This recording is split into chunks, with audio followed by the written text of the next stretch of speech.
वासुदेव। ओम नमो भगवते वासुदेवाय।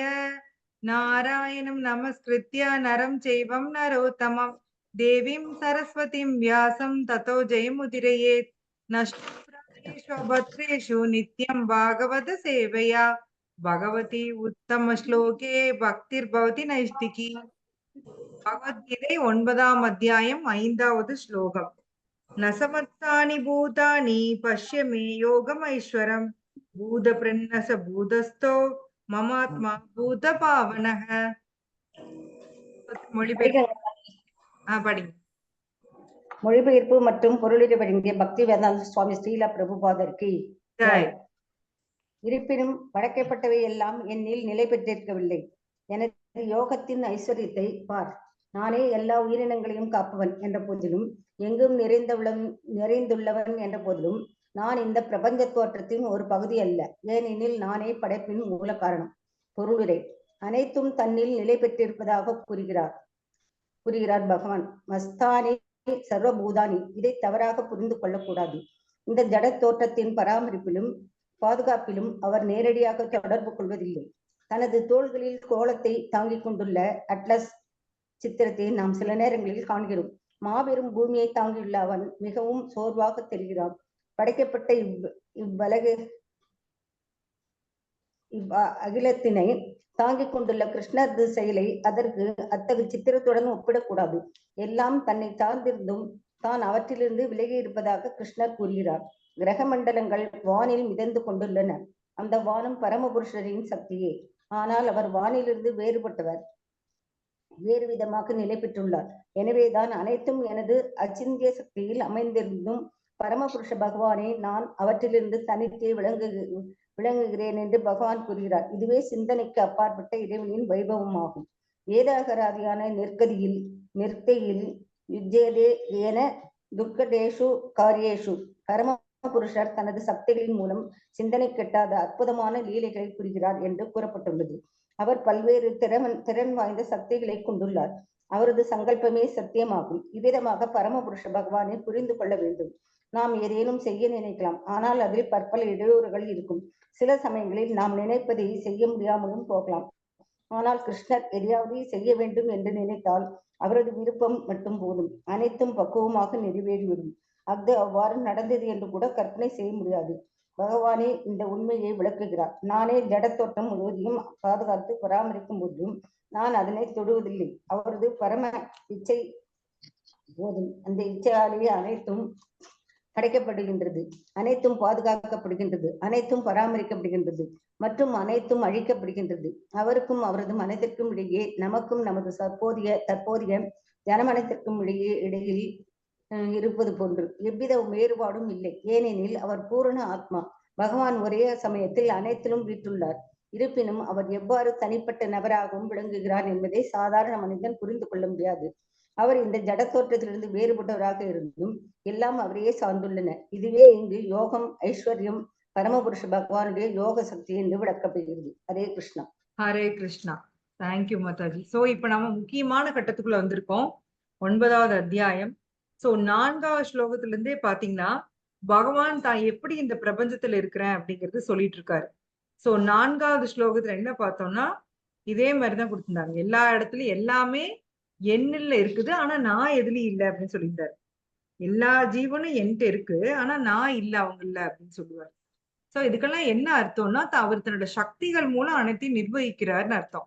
பகவானே பர்சனலா ஒவ்வொருத்தருக்குள்ளேயும் வரணும் கிடையாது. அவர் தன்னுடைய சக்திகள் மூலமா அனைத்தையும் நிர்வகிக்கிறார். ஒன் சென்ஸ் எல்லாமே அவர் தான், ஆனா ஒன் சென்ஸ் அவர் இல்ல. அதான் இப்ப இந்த ஸ்லோகா. சோ அதாவது எல்லாமே அவர் தான், ஆனா அவர் இல்ல. இதுதான் அச்சிந்திய பேத அபேத தத்துவம். எல்லாமே கிருஷ்ணா தான், ஆனா கிருஷ்ணா இல்ல. எப்படின்னா அவர் தன்னோட சக்திகள் மூலமா எல்லாத்தையும் பராமரிச்சுட்டு இருக்காரு. சோ கிருஷ்ணாவே எல்லா இடத்துலயும் இருக்காரான்னு கேட்டா அவர் இருக்கணும்னு அவசியமே இல்லை, இல்லைங்களா? சோ இப்போ ஒரு குழந்தை பாத்தீங்கன்னா அப்பாட்டு இருந்துதான் வருது, ஆனா அந்த குழந்தை வேற அப்பா வேற, இல்லைங்களா? அந்த குழந்தைக்குள்ள அப்பா இருக்காருன்னா ஒன் சென்ஸ் இருக்காரு, ஆனா இல்ல, இல்லைங்களா? புரியுது? வருது. அவர் தன்னுடைய ஜீன் அந்த குழந்தைக்கு கொடுத்திருக்காரு. அதனால ஒன் சென்ஸ் அந்த குழந்தைக்குள்ளேயும் இருக்காரு. ஆனா வந்து லிட்டரலா இருக்கிறாரான்னா இல்ல. அது மாதிரிதான் கிருஷ்ணா தான் வந்து இந்த முழு உலகத்தையும் படைச்சிருக்காரு. ஆனா அவர் அதுல இல்ல. இல்லன்னா என்ன சென்ஸ்னா அவரே நேரடியா இருக்க கிடையாது. தன்னுடைய சக்திகள் மூலம் அனைத்தையும் பராமரிக்கிறாரு. படைக்கப்பட்டவை எல்லாம் என்னில் நிலை பெற்றிருக்கவில்லை. எனது யோகத்தின் ஐஸ்வர்யத்தை பார். நானே எல்லா உயிரினங்களையும் காப்பவன் என்ற போதிலும், எங்கும் நிறைந்தவன் என்ற போதிலும், நான் இந்த பிரபஞ்ச தோற்றத்தின் ஒரு பகுதி அல்ல. ஏனெனில் நானே படைப்பின் மூல காரணம். சோ பகவான் ஏதோ அந்த பிரபஞ்சத்தோட ஒரு மூளை அப்படி கிடையாது. அவர்கிட்ட இருந்து தான் எல்லாமே வருது. அவர்கிட்ட இருந்து தான் அத்தனையும் வருது. இப்ப வந்து நம்ம உங்களுக்கு சொல்லியிருக்கேன் 3 விஷ்ணு இருக்காங்க இல்லைங்களா? டாப் மோஸ்ட் வந்து கிருஷ்ணா. கிருஷ்ணாட்ட இருந்து பல்ராம் வராரு. பல்ராம்ட்ட இருந்து பாத்தீங்கன்னா சதுர்வியூகா வராங்க. வாசுதேவா, அனிருத்தா, பிரத்யும்னா, சங்கர்ஷனா 4 பேர் வராங்க. அந்த சங்கர்ஷனாட்ட இருந்து பாத்தீங்கன்னா நாராயணா வராரு. அந்த நாராயணாட்ட இருந்து திருப்பியும் வந்து சதுர்வியூகா வராங்க. வாசுதேவா, அனிருத்தா, பிரத்யும்னா, சங்கர்ஷனா. அந்த சங்கர்ஷனால இருந்து தான் மகாவிஷ்ணு காரணோதகசாயி விஷ்ணு வரார், வெளியே வரார். அந்த காரணோதகசாயி விஷ்ணு காரண கடல், அதாவது அந்த பிரஜா அந்த அந்த என்ன சொல்றது ஸ்பிரிச்சுவல் வேர்ல்ட்ல காரண கடல்ல படுத்திருக்காரு. அப்ப அவருடைய உடம்புல இருந்து மூச்சு காத்துல இருந்து எண்ணற்ற பிரபஞ்சங்கள் வெளியே வருது. சோ அந்த பிரபஞ்சம் ஒவ்வொன்றுக்குள்ளயும் பாத்தீங்கன்னா பகவான் வந்து கர்ப்போதகசாயி விஷ்ணுவா உள்ள நுழையிறாரு. அவர் போறப்போ ஒவ்வொரு பிரபஞ்சமும் எம்டியா இருக்கு. சோ அவர் தன்னுடைய வேர்வையினால உருவாக்குன கடல், கர்ப்ப கடல், அதுல வந்து அந்த ஒவ்வொரு யூனிவர்ஸையும் பாதி ஃபில் பண்றாரு. அதுக்குள்ள அவர் சயனிச்சிருக்கிறார். அனந்த சயனம். அவர் சயனிக்கிறப்போ அவருடைய சேஷநாக் மேல சயனிச்சிட்டு இருக்கிறாரு. அவருடைய தொப்புள் கொடியிலிருந்து ஒரு தாமரை மலர் வருது. அந்த தாமரை மலர்ல பிரம்மா வராரு. சோ அந்த தாமரை தண்டுல 14 உலகத்தையும் பிரம்மா வந்து படைக்கிறார். சோ இப்படிதான் அதுக்கப்புறம் பாத்தீங்கன்னா ஒவ்வொன்னுக்குள்ளேயும் பகவான் வந்து பரமாத்மாவா நுழையிறார். சோ இப்படிதான் வந்து ஒவ்வொரு யூனிவர்ஸும் ஃபார்ம் ஆகி ஃபங்க்ஷன் ஆகுது. பகவான் பரமாத்மாவா க்ஷீரோதக்ஷ விஷ்ணுவா உள்ள நுழைஞ்சப்பறம் தான் அந்த பிரபஞ்சம் வந்து ஃபங்க்ஷன் ஆக ஆரம்பிக்குது. பகவான் தன்னுடைய கண் பார்வையில ஒவ்வொரு பிரபஞ்சத்துக்குள்ளயும் நம்மள வந்து வைக்கிறார். ஜீவாத்மா உள்ள வந்த தான் ஒவ்வொரு பிரபஞ்சமும் ஃபங்க்ஷன் ஆகுது. ஜீவாத்மா, பரமாத்மா 2 பேர் இருந்தாதான் ஒவ்வொரு யூனிவர்ஸும் ஃபங்க்ஷன் ஆகும். சோ இதுதான் நம்மளுடைய மேப். சோ பகவான் இப்ப இங்க என்ன சொல்லியிருக்காருன்னா, இப்ப படிச்சு பாருங்க அந்த இதுவ. நானே எல்லா உயிரினங்களையும் காப்பவன் என்ற போதிலும், அவர்தான் காப்பவன் இல்லையா? எங்கும் நிறைந்துள்ளவன், எல்லா இடத்துலயும் இருக்காரு. என்ற போதிலும் நான் இந்த பிரபஞ்ச தோற்றத்தின் ஒரு பகுதி அல்ல. ஏதோ ஒரு பகுதி கிடையாது. ஏன்னா அந்த படைப்பின் மூல காரணமே நான் தான் அப்படிங்கிறது. இப்ப புரியுதா? ஏன் கிருஷ்ணா தன்னை மூல காரணம்னு சொல்லிக்கிறாருன்னு? நம்ம ரூட் மேப் கண்டுபிடிச்சு போனோம் இல்லையா? இங்கிருந்து அங்கிருந்து இங்க வந்தோம். பாஞ்சாலி மாதாஜி புரிஞ்சுதா? புரியுது மாதாஜி. எஸ். எல்லாமே பகவான்ல நிலை பெற்றிருக்கு. மத்சானி சர்வ பூதானி. சோ அப்படின்னா என்ன அர்த்தம்னா, இப்ப பிரபுபாத் இங்க அழகா ஒரு எக்ஸாம்பிள் கொடுத்திருக்காரு. அந்த அட்லஸ்னு ஒருத்தர் வேர்ல்ட வந்து உலகத்தை தாங்கிட்டு நிக்கிற மாதிரி நீங்க பார்த்திருப்பீங்க இல்லைங்களா? கஷ்டப்பட்டு இப்படி தாங்கிட்டு இருப்பாரு. கிருஷ்ணா வந்து இந்த உலகத்தை வந்து பராமரிக்கிறாருன்னா அப்படி கஷ்டப்பட்டெல்லாம் அவரு பராமரிக்கல. பகவானை பொறுத்த வரைக்கும் எல்லாத்துக்கும் அதுக்கு ஒரு ஆள் போட்டிருப்பாரு. ஆக்சுவலா நம்மளுடைய பிரபஞ்சம் ஃபுல்லா கீழே வந்து அஷ்டதிக் கஜங்கள் யானைகள் நிக்குது. அந்த யானைகள் அப்ப என்ன சைஸ்ல இருக்கும் யோசிச்சு பாருங்க. அந்த யானைகள் தான் இந்த பிரபஞ்சத்தை தாங்கிட்டு இருக்காங்க. சோ அதுல ஏதாவது ஒரு டீவியேஷன் ஆனாதான் நம்மளுக்கு பூகம்பம் வர்றது இதெல்லாம் நடக்குமா? சோ பகவான் ஒவ்வொன்னுக்கும் ஆள் வச்சிருக்காரு. அதுக்கு ஆள் போட்டிருக்காரு. அவங்க வந்து எல்லாத்தையும் பர்ஃபெக்ட்டா பாத்துக்கிறாங்க. நம்மள பாத்துக்கிறதுக்காக பாத்தீங்கன்னா 33 தேவர்கள். இப்ப நாமெல்லாம் நம்ம குழந்தைங்களை பாத்துக்கிறதுக்கு மேக்சிமம் ஒரு ஆள் போடுவோமா இல்லைங்களா? ஆனா கிருஷ்ணா பாருங்க நம்மள பாத்துக்கிறதுக்கு 33 தேவர்கள் நியமிச்சிருக்காரு. அவங்கவங்க வேலையை கரெக்டா செய்யணும். சூரிய தேவன் கரெக்டா பண்ணணும், சந்திரன் கரெக்டா பண்ணணும், வாயு கரெக்டா பண்ணணும், வருணா கரெக்டா பண்ணணும், அக்னி தேவன் கரெக்டா வேலை பார்க்கணும். இந்த மாதிரி ஒவ்வொரு தேவரும் தங்களோட வேலைய கரெக்டா செய்யணும். எதுக்காகனா நாம இந்த பௌதீக உலகத்துல என்ஜாய் பண்றதுக்காக. நல்லா புரிஞ்சுக்கோங்க. நாம இந்த பௌதிக உலகத்துல என்ஜாய் பண்றதுக்காக பகவான் ஒரு பிரபஞ்சத்தையும் படைச்சு, அதுல 33 கோடி தேவர்களையும் படைச்சு, அவங்கவங்களுக்கு ஒரு பொறுப்ப குடுத்து, பூமி பஞ்சபூதங்கள் பூமி, ரபு, அனலோ, வாயு, கம், மனோ, புத்தி, ரேவ எல்லாம் உருவாக்கி, நீ என்ஜாய் பண்ணணும்னு நினைக்கிற தம்பி, உன்னால அங்க ஆன்மீக உலகத்துல வந்து பண்ண முடியாது. ஏன்னா அங்க வந்து கிருஷ்ணா தான் பாஸ். சோ நீ பாஸா இருக்கும்னு நினைக்கிற. அதனால நீ அங்க இருக்க முடியாது. இங்க இருந்து நீ வந்து என்ஜாய் பண்ணி பாரு அப்படின்னு சொல்லி, இங்க நம்மளுக்கு எல்லாத்தையும் படைச்சு நம்மள இங்க விட்டுருக்காரு. ஆக்சுவலி இந்த பௌதீக உலகம் வந்து ஆன்மீக உலகத்தோட எக்ஸாக்ட் ரிப்ளிகா. பிரதி பிரதிபிம்பம். ஆன்மீக உலகத்தினுடைய பிரதிபிம்பம் தான் இந்த பௌதீக உலகம். அங்க என்னெல்லாம் இருக்கோ அதுதான் இங்க இருக்கு. ஆனா வந்து எல்லாமே தலைகீழா உல்டாவா இருக்கு. இங்க பாத்தீங்கன்னா மேரேஜ் இல்லாத காதல் வந்து நம்மளுக்கு வந்து கள்ளக்காதல். ஆனா அங்க வந்து அது டாப் மோஸ்ட் பரக்கிய பாவம் வந்து டாப் மோஸ்ட் அங்க ஆன்மீக உலகத்துல. ஒரு சாம்பிளுக்கு சொல்றேன். அந்த மாதிரி எல்லாமே அங்க வந்து உல்டா, அங்க வந்து ஃபுல் ஃபார்ம்ல இருக்கு. ஈவன் மரம், செடி, கொடி எல்லாத்துக்குமே வந்து என்ன சொல்றது? லைஃப் ஜீவன் இருக்காம். அதெல்லாமே பேசுமாம். சோ ஆன்மீக உலகத்துல அப்படி இருக்கு. ஆனா பௌதீக உலகத்துல அப்படியே நேர்மாறா இருக்கு. ஆனா பகவான் எல்லா வசதியும் நமக்கு பண்ணி கொடுத்திருக்காரு. அவரு ஒவ்வொன்னையும் பண்ணிட்டு, அவரோட சின்ன ஒரு இச்சை போதுமாமா. ஜஸ்ட் ஆசைப்பட்டாருன்னா போதுமாமா, இங்க எல்லாமே நடந்துரும். நாம ஆசைப்பட்டதெல்லாம் நடக்குதா? சொல்லுங்க. எல்லாமே உல்டாவாவே போகுது. இல்லீங்களா? No Mataji. எஸ். அப்படி நடந்துட்டா நாமளும் கிருஷ்ணா ஆயிருவோம் இல்லையா? சோ நமக்கு அந்த அகங்காரம் வந்துரும். நான் நினைச்சதெல்லாம் நடக்குது அப்படின்னு சொல்லி நமக்கு ஒரு அகங்காரம் வந்துரும். அதனாலதான் மாயா வந்து மாயா மூலமா பகவான் நம்மளுக்கு கொட்டு வச்சுக்கிட்டே இருக்கிறாரு. ஆனா கிருஷ்ணா பாத்தீங்கன்னா, அவர் நினைச்சாருன்னா என்ன வேணா நடக்கும். இல்லையா? அவரோட சின்ன ஒரு இச்சை போதும். அவருடைய எல்லா வேலையும் நடக்கும். அதான் பிரபுபாத் பர்பட்ல குடுத்திருக்காரு. சோ பகவான் வந்து தன்னோட சக்திகள் மூலம் சிந்தனை கெட்டாத அற்புத லீலைகளை புரிகிறார். நிறைய சக்தி இருக்கு. சோ நாம ஏதாவது செய்யணும்னு நினைச்சா நிறைய இடைஞ்சல் வரும். ஆனா கிருஷ்ணா செய்யணும்னு நினைச்சாருன்னா அத்தனையும் பக்குவமாக நிறைவேறி விடும். அதுதான் பகவானுக்கும் நமக்கும் வித்தியாசம். ஆக்சுவலி நாம பாருங்க, காலையில எந்திரிச்சோனையுமே எல்லாருமே ஒரு பிளான் போடுவோம் இல்லைங்களா? இன்னென்ன வேலை செய்யணும், இப்படி செய்யணும். போடுவோமா இல்லையா? ஆமா மாதாஜி. ம். செய்வோம். இப்படி செய்யணும், இப்படி இப்படி பண்ணிக்கணும். ஏன்னா அப்பதான் நம்ம படபடன்னு நம்ம வேலை பார்க்க முடியும். ஆனா நீங்க டே எண்ட்ல நைட் உட்கார்ந்து யோசிச்சு பாருங்க, அத்தனையும் நிறைவேறிச்சான்னு பாருங்களேன். ம். ஒரு நாள் உட்கார்ந்து அதெல்லாம் ஒரு டைரியில எழுதிதான் பாருங்களேன். டெய்லி நம்ம போடுற பிளான் என்ன? அதுல எத்தனை பிளான் நிறைவேறுச்சு? எத்தனை பிளான் நிறைவேறல? இப்படி எழுதி பாருங்க. உங்களுக்கே தெரியும். நாம போடுற பிளான்ல பாதிக்கு பாதி பிச்சுட்டு போயிரும். ஏன்னா எதிர்பாராத சம்பவம் வரும். இல்லைங்களா? அன்னைக்கு நான் அப்படிதான் அவசரமா சட்னி அரைச்சு வச்சுட்டு போகணும்னு கிளம்புனேன். 12 மணிக்கு பூ வாங்க போறதுக்கு கிளம்புறேன்னு நினைக்கிறேன். அப்போ சரி சட்னி தானே கிளம்பிலாம் அரைச்சுக்கலாம் அப்படின்னு சொல்லிட்டு போட்டா, மிக்ஸியில போட்டா, மிக்ஸி வந்து ஒரு சுத்து ஓடிட்டு நின்னு போச்சு. நானும் என்னென்னமோ பண்ணி பார்த்தேன். சரி சின்ன ஜார் எடுத்து போடலான்னு போட்டா, அதுலயும் போட்டோம். அதுலயும் ஒரு சுத்து விட்டு ஓடி நின்னு போச்சு. சரி வீட்ல வந்து இன்னொரு மிக்ஸி ஸ்பேர் மிக்ஸி ஒண்ணு இருக்கு. சரி அதுல போடலாம். அந்த ஜார் ரொம்ப நாள் யூஸ் பண்ணாம இருங்க. அத போட்டு விலக்கி, கழுவி, அதை எடுத்து போட்டா, அதுவும் ஒரு சுத்து நின்னு போச்சு. சோதனை மேல சோதனை அந்த அன்னைக்கு. பாக்க நல்ல வேளை எங்க வீட்லலாம் செக்கு ஆட்டாங்கல் இருக்கு. அப்புறம் அவங்க அவங்க சர்வன்ட் மெய்ட் வந்து நீங்க கிளம்புங்க பூ வாங்குறக்கு.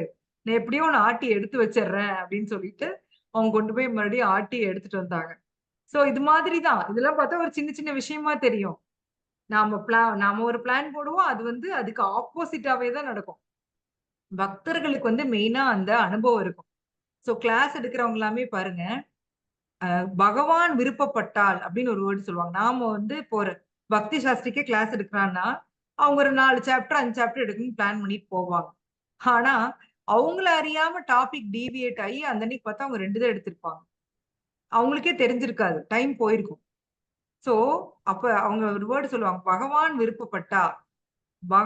விருப்பப்பட்டால் மட்டும் தான் அதது அந்தந்த மாரி நடக்கும்.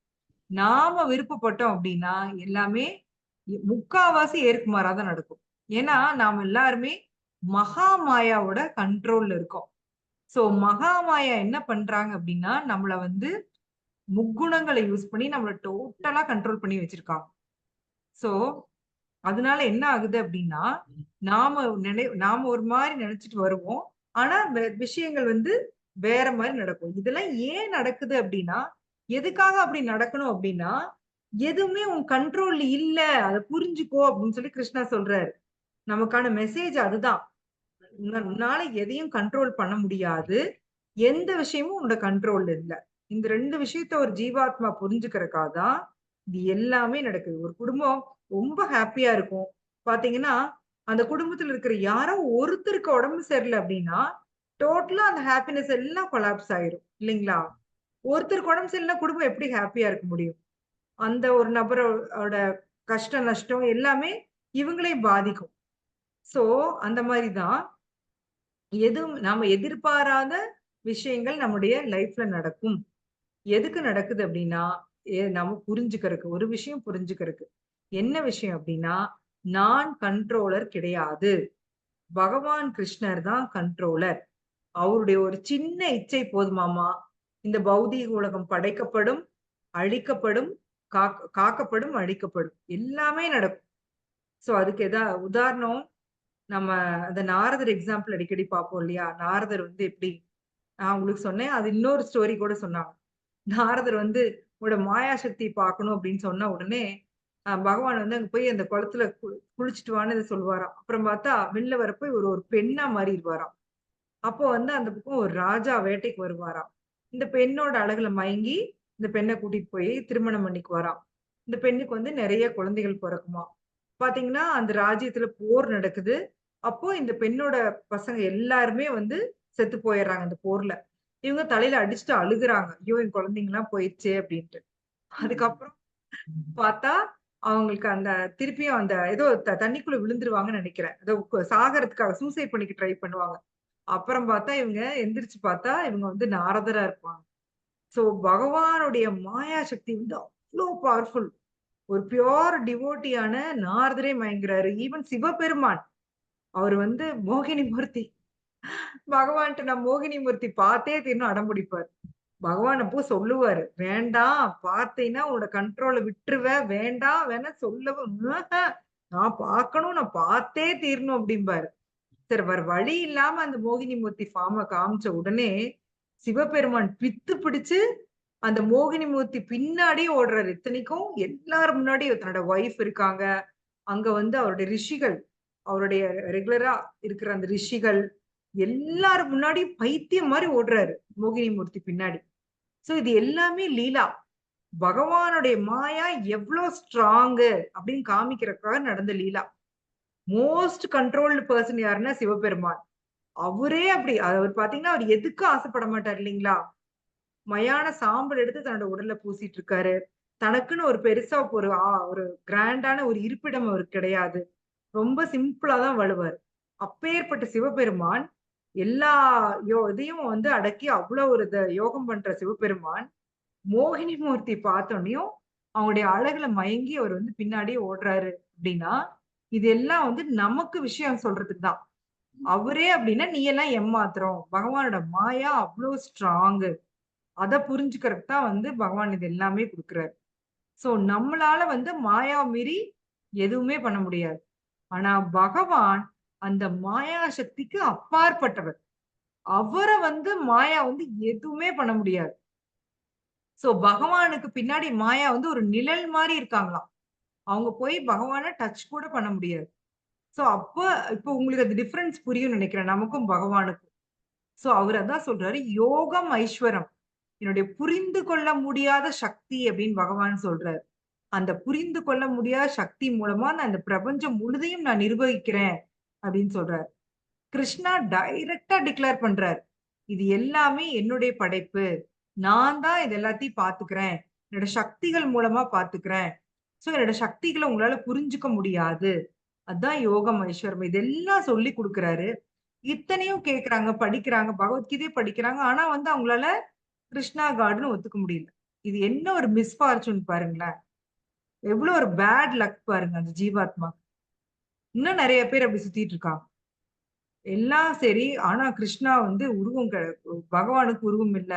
அவரு அருவமா இருக்காரு. இங்க வரல உருவம் எடுக்கிறாரு அப்படின்னு சொல்லி பேசுறாங்க. ஆனா பகவான் இங்க தெளிவா சொல்றாரு, எல்லாமே என்னுள்ள அடங்கியிருக்கு. நான் தான் இது எல்லாத்துக்கும் சோர்ஸ். மூலம் நான் தான் அப்படின்னு சொல்லி சொல்றாரு. சோ ஜடத்தோற்றம் முழுவதையும் பராமரிக்கும் போதிலும் நான் அதனை தொடுவதில்லை. சோ நான் எல்லாத்தையும் அவர் படைக்கிறாரு, காக்குறாரு, அழிக்கிறாரு. ஆனா அவர் டைரக்ட்டா எதுலயுமே இன்வால்வ் ஆகுறது இல்ல. தன்னுடைய சக்தி மூலமா தான் பண்றாரு. அவருக்கும் அவருடைய மனதிற்கும், அதாவது இப்ப நமக்கெல்லாம் பாத்தீங்கன்னா, நமக்கும் நம்ம மைண்டுக்கும் வித்தியாசம் இருக்கா இல்லையா? சொல்லுங்க. இருக்கு இல்லையா? இருக்கும். முட்டாள் மனமே நம் மண்டையா கொட்டிக்கிறோம் இல்லையா? அந்த சாண்டிங் அப்பல்லாம் டீவியேட் ஆகுது இல்லையா? அப்போ முட்டாள் மனமே நீ என்ன பண்ணிட்டு இருக்க? உன்னையே நினைச்சிட்டு இருக்க. தயவு செய்து கொஞ்ச நேரம் கிருஷ்ணாவை நினைன்னு சொல்லி இழுத்து வைக்கிறோம். நமக்கும் நம்முடைய அந்த ஆக்சுவலி மைண்ட் வந்து ஜடம் தான் கொடுத்திருக்காரு ஒரு பிரபுபாத். ஜடமானதுக்கும் நம்மளுடைய மைண்ட்ல ஜடம், ஜட வஸ்து. ஒரு ஆத்மா இருந்தாதான் அங்க மைண்டுக்கு வேலையே. இல்லைன்னா அங்க மைண்ட் எல்லாம் ஜட வஸ்து இல்லைங்களா? மனம், புத்தி, அகங்காரம் இது அகங்காரம். ஜட வஸ்து. புரியுதா? புரியுது. இதெல்லாம் சட்டில் பாடியில இருக்கு. அந்த உள்ள ஜீவாத்மா இருந்தாதான் அந்த சட்டில் பாடி, கிராஸ் பாடி ரெண்டுக்குமே வேல்யூ. சரிங்களா? அதாவது ஸ்தூல சரீரம், சூட்ச்ம சரீரம் ரெண்டுக்குமே எப்ப வேல்யூ இருக்குன்னா, உள்ளுக்குள்ள அந்த ஜீவாத்மா இருந்தாதான். ஜீவாத்மாக்கு இது போக தனியா புலன்கள் இருக்கு. சோ அந்த ஸ்பிரிச்சுவல் மைண்டும் இருக்கு அப்படின்னு சொல்றாங்க. பகவானுக்கு என்னன்னா, நம்மள மாதிரி அந்த ஜட வஸ்து இல்ல. ஜட மைண்ட் கிடையாது. அவருடைய உடல், மனம், ஆத்மா எல்லாம் ஒண்ணுதான். எல்லாமே ஸ்பிரிச்சுவல், ஆன்மீகமயமானது. சோ இதெல்லாம் நம்மளுக்கு புரிஞ்சுக்கிறது கொஞ்சம் கஷ்டமா இருக்கு. ஏன்னா நாம அப்படி இல்லாதனால நமக்கு புரியாது. ஆனா அவர் வந்து பூரண ஆத்மா. பிரபுபாத் ஒரே வார்த்தையில கொடுத்துட்டாரு பாரு. ஏனெனில் அவர் ஒரு பூரண ஆத்மா. முழு முழு பூரணமானவர் அவர். ஒரே சமயத்துல எல்லாத்துலயும் இருக்காரு. அதே சமயத்துல தனிப்பட்ட நபராகவும் இருக்கிறார். நாம இதை பார்த்தோம் இல்லைங்களா? பகவான் அந்த பூரண உண்மை வந்து 3 விதமா இருக்காருன்னு பார்த்தோம். என்னென்ன? பிரம்மன், பரமாத்மா, பகவான். பிரம்மன், பரமாத்மா, பகவான். பிரம்மனா எல்லா இடத்துலயும் இருக்காரு. பரமாத்மாவா லோக்கலைஸ்டா ஒரு இடத்துல இருக்காரு, மனதுக்குள்ள எல்லாருடைய ஹிருதயத்திலும். அதே சமயம் பகவானா கோலோக விருந்தாவனத்திலயும் இருக்காரு. சோ இது எல்லாம் சேர்ந்ததுதான் கடவுள், பூரண உண்மை. சோ இது இப்ப பகவான் கிருஷ்ணா வேற, அருவ பிரம்மனா இருக்கிறது வேற, பரமாத்மாவா இருக்கிறது வேற அப்படின்னு நினைச்சீங்கன்னா தப்பு. எல்லாமே அவருடைய வெவ்வேறு தோற்றங்கள், அவருடைய சக்திகள் தான். சோ இதெல்லாம் நமக்கு புரிஞ்சுக்க முடியாது. அதனாலதான் இது வந்து யோகம், ஐஸ்வரம். அவரு வந்து எல்லாமே அவர் இந்த ஜட தோற்றத்திலிருந்து வேறுபட்டவராக இருந்தாலும் எல்லாம் அவரையே சார்ந்துள்ளன. அவரு வேற, இந்த ஜட தோற்றம் வேற. பகவான் வந்து ஃபுல்லா ஸ்பிரிச்சுவலைஸ்ட், ஆன்மீகமயமானவர். அவர் இந்த ஜட சக்தியில டைரக்டா இன்வால்வ் ஆகுறது, தன்னோட சக்திகள் மூலமா தான் இந்த ஜடத்தை பராமரிக்கிறார், ஜட உலகத்தை. சோ அவர் வேற, இந்த ஜட உலகம் வேற. இத புரிஞ்சுக்கிறது தான் யோகம், ஐஸ்வரம். பகவானுடைய யோக சக்தி. அவர் தன்னுடைய யோக சக்தி மூலமா இது எல்லாத்தையுமே நிர்வகிக்கிறாரு. சோ அதுதான் வந்து இந்த ஸ்லோகால இருக்கு. புரிஞ்சுதா? இது புரியுற மாதிரி இருக்கும். மறுபடியும் படிச்சு பாருங்க. நசமத்சானி பூதானி பஷ்யமே யோகம் ஐஸ்வரம். இப்ப யோகம் ஐஸ்வரம்னா என்னன்னு புரிஞ்சுதுங்களா? விஷாலி சொல்லுங்க, யோகம் ஐஸ்வரம்னா என்ன? மாதாஜி அவர் வந்து ஜட தோற்றத்துக்கு அப்பாற்பட்டவர். அவர் கண்ட்ரோலர். அவர் தான் கண்ட்ரோலர், நம்ம கண்ட்ரோலர் இல்ல. அவர் இது எல்லாத்துக்கும் அப்பாற்பட்டவர். அதுதான். அதே சமயம் எல்லாத்துக்குள்ளயும் இருக்காரு, எல்லாரையும் பராமரிக்கிறாரு, தனித்தன்மையாவும் இருக்காரு. எல்லாமே அவரோட கண்ட்ரோல்ல தான் இருக்கு. எல்லாத்தையும் அவர் தான் பராமரிக்கிறார். அதே சமயம் அவர் இதுல இருந்து தனிச்சு இருக்கிறார். அவரு பகவானா கோலோக விருந்தாவனத்துல தனிச்சு இருக்காரு. அவர் நல்லா தன்னோட கோபீஸோட டான்ஸ் ஆடிக்கிட்டு, கோபாஸோட விளையாடிக்கிட்டு, யசோதாமா வம்பிழுத்துக்கிட்டு ஜாலியா இருக்காரு. அதே சமயம் இந்த பௌதீக உலகத்துக்கு வேணுங்கிறது எல்லாமே தன்னோட சக்திகள் மூலமா பராமரிச்சுட்டு இருக்காரு. ஆக்சுவலி ஒவ்வொன்னும் நீங்க ஆக்சுவலா சயின்ஸ டீப்பா படிக்க பாகவதம் படிச்சுட்டு சயின்ஸ படிச்சீங்கன்னா இன்னுமே நிறைய விஷயம் புரியும் நமக்கு. ஏன் இப்படி வந்து ஸ்பிரிச்சுவல் சயின்ஸ் தனி மெட்டீரியல் சயின்ஸ் தனின்னு வைக்கிறாங்கன்னு தெரியல. ஸ்கூல்ல இந்த பாகவதத்தையும் சேர்த்து கொடுத்தாங்க அப்படின்னா குழந்தைங்களுக்கு இன்னுமே பகவானுடைய இந்த சக்திகள் நல்லா புரியும் இல்லைங்களா? அவருடைய எப்படி எந்த அளவுக்கு இந்த ஒரு பிரபஞ்சத்தையே இப்படி இவ்வளவு தூரம் எவ்வளவு என்னென்ன கொடுத்திருக்காரு, என்னென்ன வெரைட்டி அப்பப்பா இல்லைங்களா? பூக்கள் அவ்வளவு வெரைட்டி, அது பழங்கள் அவ்வளவு வெரைட்டி, பூச்சிகள் அவ்வளவு வெரைட்டி, இவ்வளவு வெரைட்டி கொடுத்திருக்காரு. அப்போ கோலோக விருந்தாவனத்துல இப்ப எப்படி இருக்கும் யோசிச்சு பாருங்க. இங்கேயே இவ்வளவு இருக்கு. கிருஷ்ணா மாதாஜி, மனுஷங்களே வெரைட்டியா இருக்கும் மாதாஜி. Yes, 4 அதுதான் லட்சம். நான் ரொம்ப ஆச்சரியப்படுவேன். ஒவ்வொருத்தரும் ஒவ்வொரு மாதிரி இருக்கும். Yes, correct. 4 லட்சம் வகை மனிதர்கள் மாதாஜி. அவ்வளவு வெரைட்டி. சோ அதே மாதிரி பாருங்க, ஒவ்வொருத்தரையும் யூனிக்கா பகவான் படைச்சிருக்காரு. எனக்கு இருக்கிற கைரேகை உங்களுக்கு இல்ல இல்லைங்களா? இதெல்லாம் எப்படிதான் சாத்தியம்? எப்படி சாத்தியம் பாருங்களேன். இது நம்ம பாகவத கல்வியோட சேர்ந்து இந்த ஜட கல்வியும் கொடுத்தோம்னா குழந்தைங்க உண்மையாவே என்ஜாய் பண்ணுவாங்க. பகவானோட ரிலேட் பண்ணி நீங்க இது எல்லாத்தையும் சயின்ஸ் ஃபுல்லா படிச்சீங்க அப்படின்னா நிறைய விஷயங்கள் புரியும், உண்மையாவே புரியும். உட்கார்ந்து பிசிக்ஸ், கெமிஸ்ட்ரி, பயாலஜி துரு தட்டுறதை விட ஒவ்வொன்றையும் எப்படி பகவானோட படைப்புல எவ்வளவு இருக்கு, இது இப்ப அவருடைய இந்த அச்சிந்திய சக்தி இதை வச்சு படிச்சாங்க அப்படின்னா அவங்களுக்கு ரொம்பவே நல்லா புரியும். சோ என்னைக்கு நம்மளோட கல்வி நம்மளுடைய இந்த ஆன்மீகத்தை விட்டு தள்ளி போச்சோ அன்னைக்கே நாசமா போச்சு. கிட்டத்தட்ட ஒரு 2-3 ஜெனரேஷனே வந்து பாத்தீங்கன்னா இந்த ஆன்மீக கல்வியே இல்ல. இன்னைக்கு வந்து நாம என்ன நினைக்கிறோம்னா நம்ம குழந்தைங்க 2 வார்த்தை இங்கிலீஷ்ல பேசினா அதுதான் பெருமை அப்படின்னு பேரண்ட்ஸ் நினைக்கிறாங்க. ஆனா நம்மளுடைய இந்தியால முன்னாடி இப்படி கிடையாது. ஆன்மீக கல்விதான் அவ்வளவு முக்கியத்துவம் வாய்ந்ததா இருந்தது. அப்படியே கொஞ்சம் கொஞ்சமா டீவியேட் ஆகி பாருங்க, நம்ம கண்ணு முன்னாடியே கலியுகத்துல எப்படி போயிட்டு இருக்கு பாருங்க. அந்த மிலேச்சாஸ் அவங்களுக்கு எந்த நாகரிகமும் தெரியாது, அவங்களுக்கு எந்த இதுவும் தெரியாது. அவங்களுடைய கல்வி நாம எடுத்துக்கிட்டு அவங்க வந்து எதுக்காக அந்த ஆங்கிலேயர்கள் இங்க கல்வி கொண்டு வந்தாங்கன்னா அவங்க பியூன்ஸ் எல்லாம் கிளார்க் எல்லாம் உருவாக்குறதுக்கு, அவங்களுக்கு ஹெல்ப் பண்றதுக்கு கிளார்க் எல்லாம் உருவாக்குறதுக்காக கொண்டு வந்தாங்க. அந்த சிஸ்டம் நாம புடிச்சுக்கிட்டு நான் அதுல சேர்த்து என் குழந்தை ஏபிசிடி படிச்சா பெருமை அப்படின்னு சொல்லி நாம போய் அதுல சிக்கிட்டோம் உண்மையிலே. ஆனா நம்மளுடைய பாரத தேசத்துல வந்து பாத்தீங்கன்னா எல்லாமே இருக்கு. ஒவ்வொன்னுக்கும் ஒரு தனி ஃபீல்டு. உங்களுக்கு வந்து ஜாதகம் படிக்கணுமா அதுக்கு தனியா இருக்கு, அது வானவியல் படிக்கணுமா அதுக்கு தனியா இருக்கு. இவ்வளவு ஃபீல்டு நம்ம கிட்ட இல்லாத விஷயமே கிடையாது, அத்தனையும் இருக்கு. நம்ம அத எல்லாத்தையும் விட்டுட்டு இன்னைக்கு போய் இதுல போய் குப்புரடிச்சு விழுந்துட்டோம். இப்ப வந்து ஐயோ குத்துதே கொடையுதே. பாத்தீங்கன்னா இப்ப குழந்தைங்க படிக்கிறாங்க, வேலைக்கு போறாங்க, சம்பாதிக்கிறாங்க. ஆனா சந்தோஷமா இருக்கிறாங்களா சொல்லுங்க? சாமி கூட கும்பிட மாட்டேங்கிறாங்க மாதாஜி. சாமி கும்பிட சொன்னா கூட கும்பிட மாட்டாங்க. இத்தனைக்கு சின்ன வயசுல எல்லாம் சொல்லிதான் கொடுக்குறோம், சாமி கோயிலுக்கு வேணா வரமாட்டேங்கிறாங்க, நீங்க போய்க்கங்க அப்படிங்கிற அளவுக்கு. இல்ல அது மாத்திரம் இல்ல, இந்த பொலிட்டீஷியன்ஸ் செய்ததுதான் மாதாஜி. செக்யூலரிசம் அது இதுன்னு கொண்டு வந்துட்டு அது எப்படி ஒரு மதத்தை வச்சு பாடம் எடுக்க முடியாது இல்லைங்க. பாகவத